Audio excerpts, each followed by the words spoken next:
This is who we are. This is what we do. We welcome people who need our support.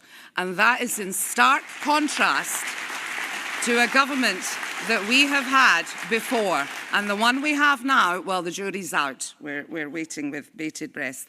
Maybe we can give them some lessons and good practice that they can learn from here.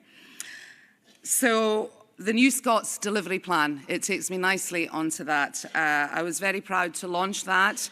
However, I want to pay tribute to the fact that there's been over a decade of work that has gone into crafting a sort of like a embedded collaborative piece of work with COSLA, with the Scottish Refugee Council and with the Scottish Government. So I think that it's a brilliant example where people have come together as equal partners to make sure that all of us actually serve those that are seeking refuge and asylum in Scotland, to make sure that they feel at home from day one of arrival, which is a lot of hard work. It's a lot of services coming together, but once again, we are stepping up in that.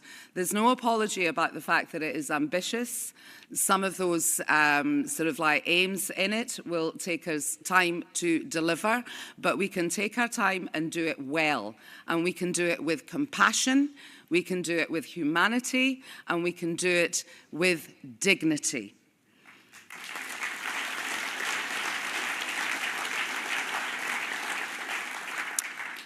I just want to, I have no idea if I'm going to keep to time or not, but I can't, I'm just going to spend a couple of minutes. I'll remind you. Also, I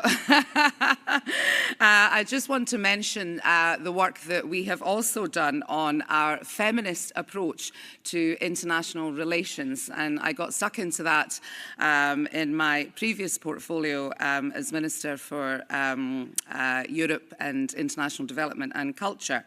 That was promised in the 2021 programme for government. And since then, what we have done is that we have tried to make sure that our approach that we take here of fairness and inclusion, recognising the disproportionate impact that climate change, conflict, poverty, they have a very specific gendered impact on women across the globe. And whilst we rise, we must also make sure that as we climb, we also bring everybody else with us. And that includes women across the world.